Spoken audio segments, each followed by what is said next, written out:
फटे कपड़ों में कंधे पर बोरा लटकाए उस कचरे वाले को जब अमीर लड़कों ने महफिल से धक्के मारकर निकाला तो सड़क पर खड़े होकर उसने ऐसी तान छेड़ी कि बड़े बड़े संगीतकारों के पैरों तले जमीन खिसक गई। शहर की एक आलीशान सोसाइटी के बाहर बने क्लब में आज टैलेंट हंट का ऑडिशन चल रहा था। बड़े बड़े शहरों से आए लड़के लड़कियां महंगे वाद्य यंत्र और चकाचौंध वाले कपड़ों में अपनी बारी का इंतजार कर रहे थे। वहीं गेट के बाहर कूड़े का बोरा कंधे पर लादे 19 साल का माधव खड़ा था। माधव के बाल बिखरे हुए थे, पैरों में टूटी चप्पल थी और चेहरे पर कालिख लगी थी।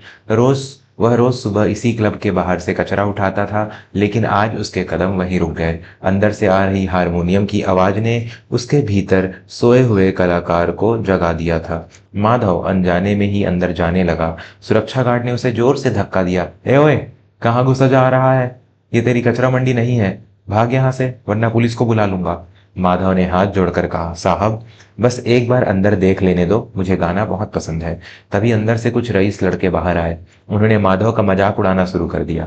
एक लड़के ने हंसते हुए उसके बोरे पर लात मारी और बोला, देख रहे हो दोस्तों, अब ये कूड़ा बिनने वाला हमें संगीत सिखाएगा। जा बेटा, कहीं जाकर प्लास्टिक की बोतलें ढूंढ, सुर तेरे बस की बात नहीं।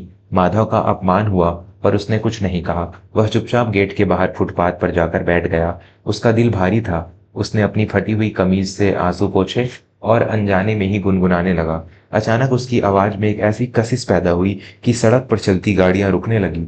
माधव ने एक पुराना शास्त्रीय गीत छेड़ दिया था। उसकी आवाज में दर्द भी था और शुद्धता भी। वह इतना मग्न था कि उसे पता ही नहीं चला कि कब क्लब के अंदर बैठे जज और बड़े संगीतकार बाहर आ गए। वहां मौजूद सूर्या म्यूजिक कंपनी के मालिक मिस्टर विक्रम मल्होत्रा, जो एक नए गायक की तलाश में थे, माधव के सामने आकर ठहर गए। माधव की आंखें बंद थी। वह गुनगुना रहा था, मोहे पनघट पे नंदलाल छेड़ गयो रे। जैसे ही गाना खत्म हुआ सन्नाटा छा गया। विक्रम जी ने आगे बढ़कर माधव के गंदे हाथों को पकड़ लिया। बेटा, ये हुनर तुम्हें कहाँ से मिला? तुम्हारी आवाज में वो रूह है जो मैंने पिछले 20 सालों में नहीं सुनी। माधव डर गया। साहब माफ कर दीजिए, मैं बस गुनगुना रहा था। विक्रम ने मुस्कुराकर कहा, गुनगुना नहीं रहे थे, तुम इतिहास रच रहे थे। उन्होंने तुरंत अपना फोन निकाला और अपने सेक्रेटरी से कहा, आज का ऑडिशन कैंसिल करो, मुझे मेरा हीरा मिल गया है। इस बच्चे के लिए 10 करोड़ का कॉन्ट्रैक्ट तैयार करो, यह मेरी अगली फिल्म का मुख्य गायक होगा। वहां खड़े हुए अमीर लड़के जिन्होंने माधव को धक्का दिया था, काटो तो खून नहीं। उन्हें यकीन नहीं हो रहा था कि जिस कचरे वाले को उन्होंने दुत्कारा था वह अब रातों रात सुपरस्टार बनने वाला था। विक्रम जी माधव को अपनी लग्जरी गाड़ी में बिठाकर ले गए। अगले ही दिन माधव का वीडियो सोशल मीडिया पर वायरल हो गया। उसकी सादगी और उसकी दैवीय आवाज ने पूरी दुनिया को दीवाना बना दिया।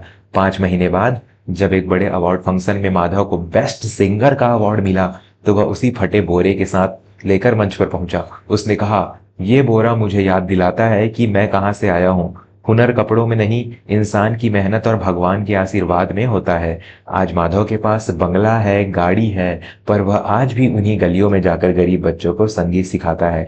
वर्मा स्टोरीज की यह कहानी हमें सिखाती है कि कभी भी किसी के बाहरी स्वरूप से उसकी आंतरिक शक्ति का अंदाजा मत लगाइए। जो कूड़े में पड़ा दिखता है वो असल में कोहिनूर भी हो सकता है। किस्मत बदलते देर नहीं लगती, बस आपके इरादों में सच्चाई होनी चाहिए। सब्सक्राइब जरूर कर दीजिए।